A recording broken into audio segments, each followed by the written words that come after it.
El azar es un elemento esencial de la vida humana. El hombre vive desarrollando ciertos proyectos que puede realizar mejor o peor, y de repente hay un factor ajeno a ellos, un factor que no tiene que ver con sus proyectos, que no ha previsto, que interfiere y que los modifica. Esto es fundamental y es lo que rompe, en definitiva, los esquemas, los planes, lo que en cierto modo rompe las jaulas en que el hombre se encierra a veces y tiene una función positiva, que es que restablece la libertad. Cuando la vida está muy planificada, el azar rompe los esquemas e introduce la necesidad de reaccionar frente a ellos. Cada persona reacciona frente al azar a su manera, lo absorbe, diríamos, lo asimila, lo digiere y hace con ese azar su propia vida. Esto ocurre en la vida individual. En la vida histórica también ocurre esto. Si se considera un pueblo, un país, que también tiene proyectos, también hay azares que intervienen, que son ajenos a ellos. Pues bien, en España el máximo azar de su historia ocurrió el año 711. Fue la invasión islámica. La invasión islámica, y digo esta palabra y no árabe, porque los árabes eran solamente una parte de los invasores, una parte pequeña. El ejército de Táriq y de Muza, que cruzó el estrecho y desembarcó en la España visigoda, regida por don Rodrigo, era un pequeño ejército transportado en los pequeños barcos de la época, del siglo VIII, compuesto de una parte de árabes y de una mayoría de bereberes, es decir, de norteafricanos recientemente islamizados, recientemente arabizados también. Esto es importante. Por tanto, lo propio de esta invasión fue su carácter islámico, musulmán, no estrictamente árabe, aunque los árabes eran evidentemente el elemento decisivo, el elemento rector. Fue una invasión rápida, el ejército visigodo fue pronto derrotado, los invasores ocuparon la gran mayoría del territorio de la península en muy poco tiempo, solamente quedó una franja norte, desde los Pirineos hasta Galicia, en definitiva la España húmeda, la España que era, aparte de su relieve montañoso y de sus dificultades, era menos afín a los pueblos invasores de Arabia, del Yemen o del norte de África. Esta ocupación de la mayor parte de la península fue lo que se llamó, y así se cantó en la poesía posterior y en los romances, la pérdida de España. Esta expresión me parece que es esencial y hay que conservarla. Esta pérdida de España hizo que se produjera una situación muy extraña que duró hasta el 2 de enero de 1492, hasta hace 500 años, en que España estuvo en gran parte ocupada por pueblos extraños, de una religión distinta, y entonces se habló de la España perdida. La España perdida que no tenía realidad porque estaba perdida, que era un ideal, que era una meta, algo que había que reconstruir, algo que había que reconquistar, que recuperar. Y es interesante cómo los cristianos que quedaron libres del dominio musulmán consideraron primero que la dominación musulmana era inaceptable. Es decir, nunca admitieron la posibilidad de que España fuese un país islámico, musulmán. Por otra parte, consideraron, y esto es curioso, que esa invasión era un contratiempo pasajero. Es decir, cuando habían transcurrido 100 años, 150, quizá 200 años de la invasión islámica, los cristianos seguían hablando de esta invasión como algo que no iba a durar, algo que no podía prosperar, lo cual es extraño por la gran duración que tenía esa dominación. En definitiva, el proyecto es reconstruir la España perdida, recuperarla. Es lo que se llamó la Reconquista, que justamente dura desde los primeros años del siglo VIII hasta 1492, en que se produce la toma de Granada. Y es interesante cómo esto fue una decisión tomada contra toda verosimilitud. No hay más que ver lo siguiente. Los musulmanes habían invadido todo el norte de África anteriormente. El norte de África desde Egipto hasta el Magreb, toda la costa norte de África, que había sido helenizada y romanizada, que había sido cristianizada. En estos territorios se había introducido el griego, se había introducido el latín. Eran países en su gran mayoría cristianos. Había diócesis cristianas. La figura más grande del cristianismo de la época, San Agustín, era obispo de Hipona, cerca de Cartago, donde está ahora Túnez. Estos países siguen siendo islámicos. Lo son todavía hoy. Son países de lengua árabe, de cultura árabe. Hubiera sido normal que esto hubiera ocurrido también en España. Y sin embargo no fue así. Muchas veces se dice, y es una idea que circula en Europa y en España también, que España es un país menos europeo que los demás, porque España ha convivido durante bastante más de 7 siglos con los árabes o bereberes, con los musulmanes dentro del territorio. Se piensa que es un país menos europeo que los demás. En cierto sentido, sí, evidentemente hay huellas, hay influjos musulmanes y árabes muy considerables y muy valiosos. Sí, pero en otro sentido, España es el país más europeo de todos. Porque los demás son europeos porque, ¿qué van a ser? No pueden ser otra cosa. España es un país europeo porque lo ha querido. España ha querido ser un país cristiano. Y esto quería decir entonces europeo, occidental.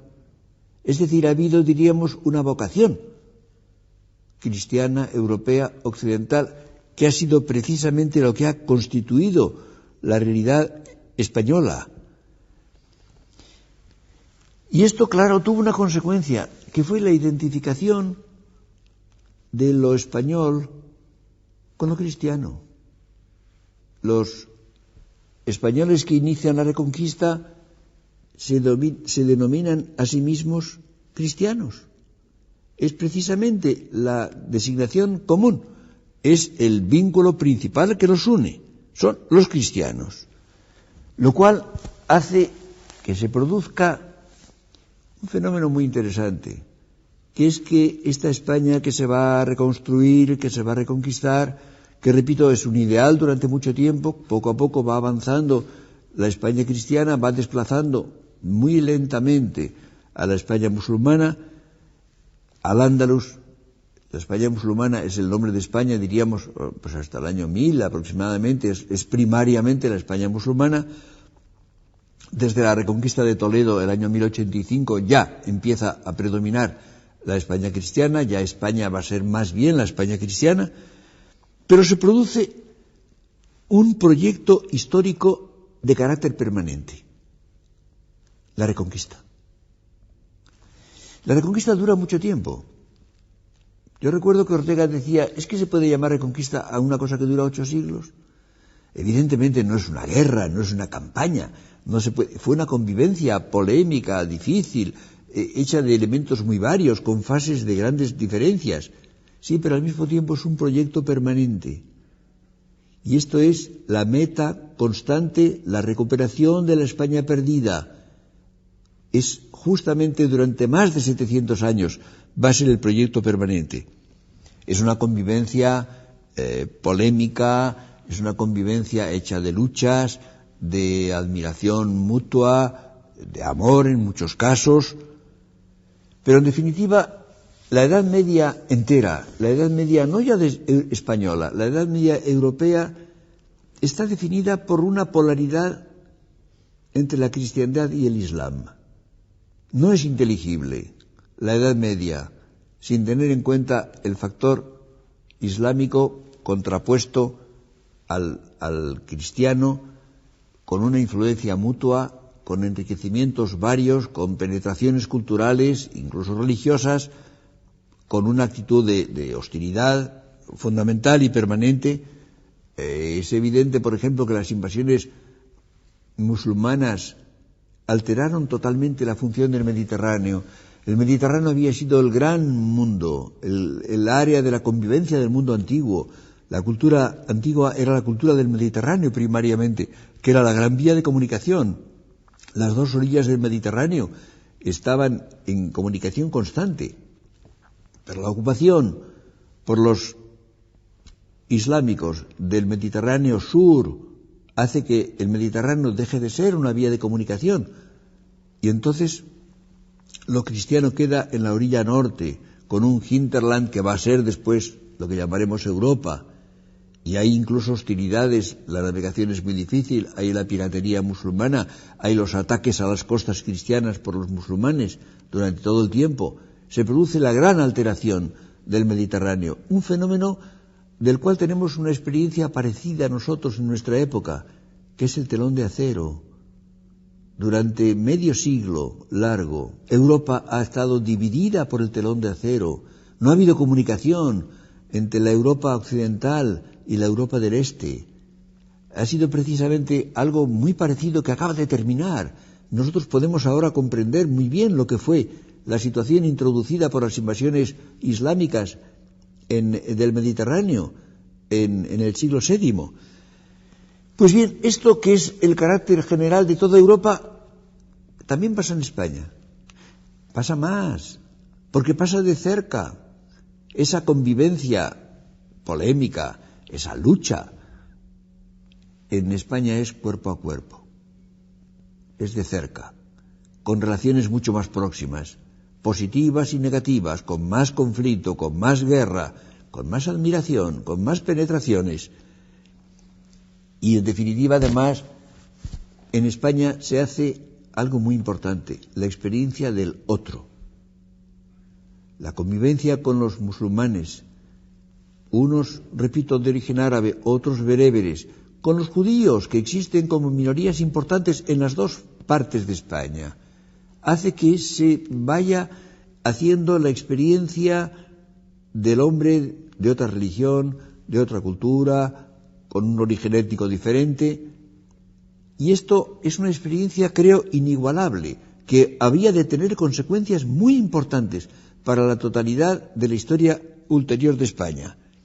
Es decir, de un azar histórico, el azar de la invasión musulmana del año 711, nace precisamente un proyecto constante, un proyecto continuo durante siglos, que va a dar un argumento a la historia española en un grado que no tienen otros países. Toda Europa está fraccionada. Europa entera está dividida en muy pequeñas comunidades insuficientes y además muy cambiantes, muy fluctuantes, muy indecisas. Ahora, resulta que en España, esto es curioso, en España hay un territorio pequeño que ha quedado libre del dominio musulmán y que va, repito, en toda la franja norte, desde el Atlántico hasta el Pirineo Oriental, pero se trata de recuperar la España perdida, que es irreal, que no existe, que por tanto no tiene los conflictos que hay en los demás lugares de Europa y que por tanto no estorba. Es algo que por ser un ideal se tiene ante los ojos como una meta que se trata de realizar y entonces se va realizando esa reconquista. ¿Reconquista de qué? Reconquista de España, reconquista de la España perdida, no de los reinos o los condados o los ducados que se van organizando precisamente como resultados parciales de la reconquista, que no existían antes. Es absurdo pensar que se reconquistan los reinos o condados medievales. No, no existían antes. Lo que se reconquista es España. Es la totalidad de España, es lo que se reconquista. Se va reconquistando por partes, se va reconquistando por diferentes fracciones. Se van constituyendo una cantidad de pequeñas unidades que se van luego uniendo por incorporación. Incorporación es un concepto muy importante que no se puede confundir con anexión. La anexión consiste en que una unidad social mayor absorbe a una menor. Esta menor desaparece, queda incluida en la mayor que crece. Por ejemplo, cuando la Alemania hitleriana hizo la anexión, el Anschluss de Austria, Austria desapareció como tal país.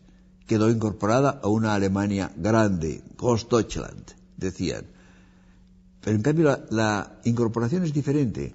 La incorporación consiste en que dos unidades sociales se unen para formar una tercera superior, mayor, que las engloba, y dentro de la cual siguen existiendo. Y España va siendo una larga serie de incorporaciones en el centro y oeste y en el este, que van poco a poco uniéndose, Asturias y Galicia, Asturias y León, León y Castilla, Castilla, que cuando continúe la Reconquista será Castilla la Vieja, por oposición a Castilla la Nueva, desde Toledo hacia el sur. Cuando se reconquista Andalucía se llamará Andalucía Castilla Novísima. En el este ocurre lo mismo, el pequeño reino de Aragón con los condados catalanes que se van agrupando luego en el condado de Barcelona. Después será el matrimonio que unirá a Aragón y Cataluña en la corona de Aragón. Después se formará el reino de Valencia, luego el de Mallorca, etcétera. Es decir, se van extendiendo y quedará Navarra. Navarra que también fluctuará atraída a veces por Aragón, por Castilla o por Francia, y que acabará incorporándose definitivamente a comienzos del siglo XVI. Es decir, es un gran sistema de incorporaciones. La incorporación final y definitiva será la de Castilla y Aragón, naturalmente, a fines del siglo XV. Pero lo importante es la existencia de un proyecto permanente, que da justamente un argumento a la historia española, algo parecido a lo que ocurre en la vida individual. La vida individual es siempre un proyecto que naturalmente se va desarrollando, que va cambiando, que se va matizando, que se va descubriendo. Nunca el proyecto está visible a los ojos del hombre. Y los acontecimientos concretos, los intereses, los estorbos de la realidad, todo eso, en el caso de España, queda precisamente subordinado a un proyecto capital, la Reconquista, que es lo que hay que hacer. La conciencia que tienen los españoles es que es lo que hay que hacer. ¿Lo hacen o no?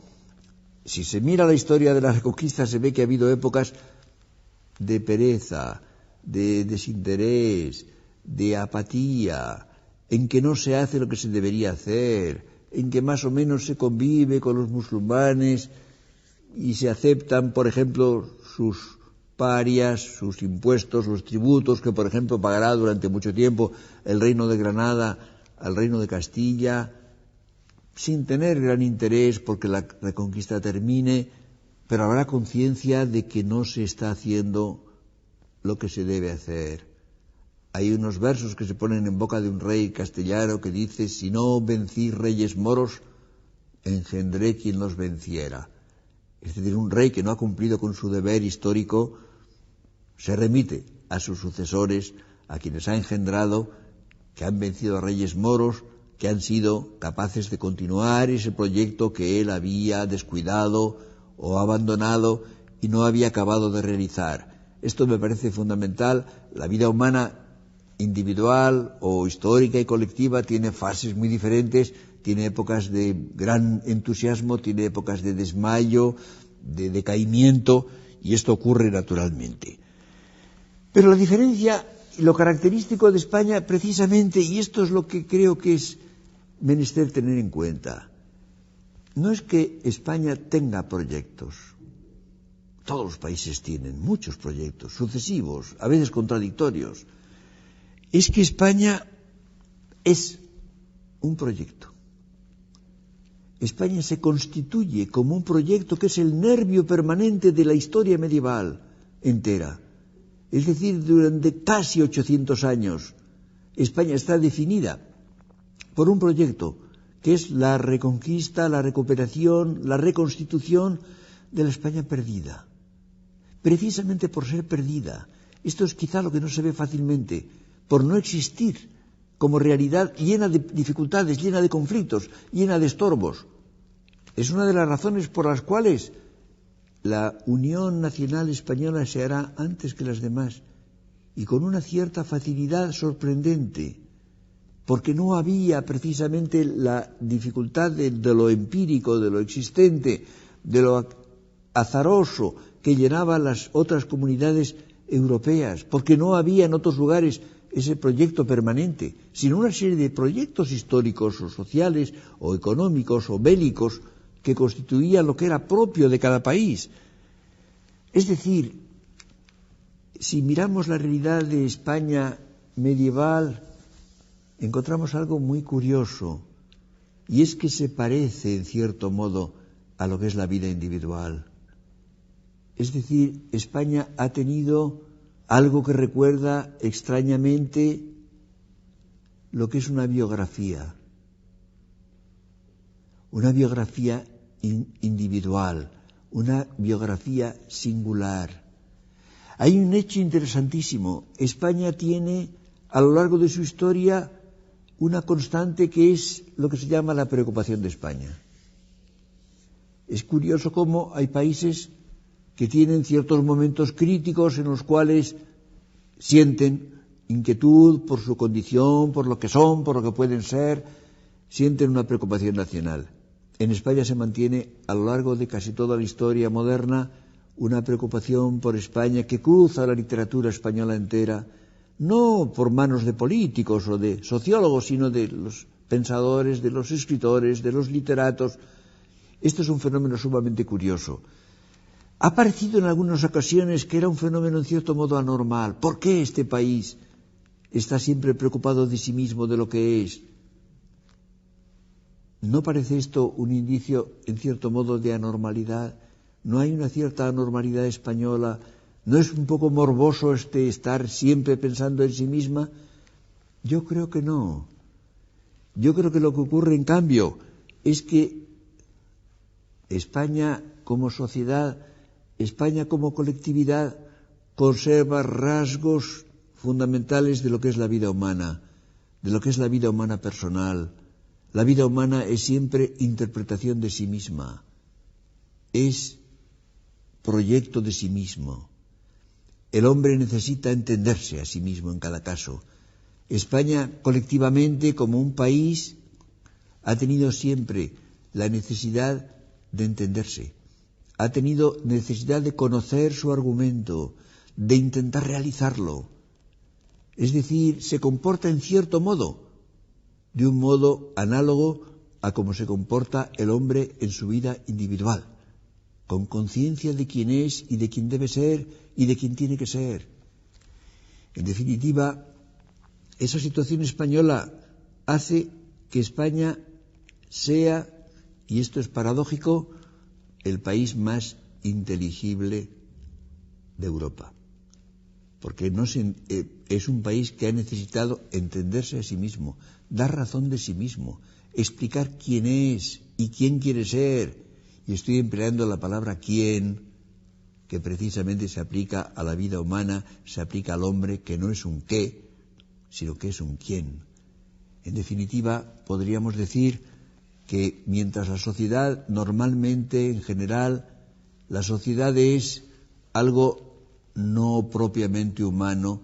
Recuerdo que Ortega decía que el mundo social es el mundo humano pero mineralizado.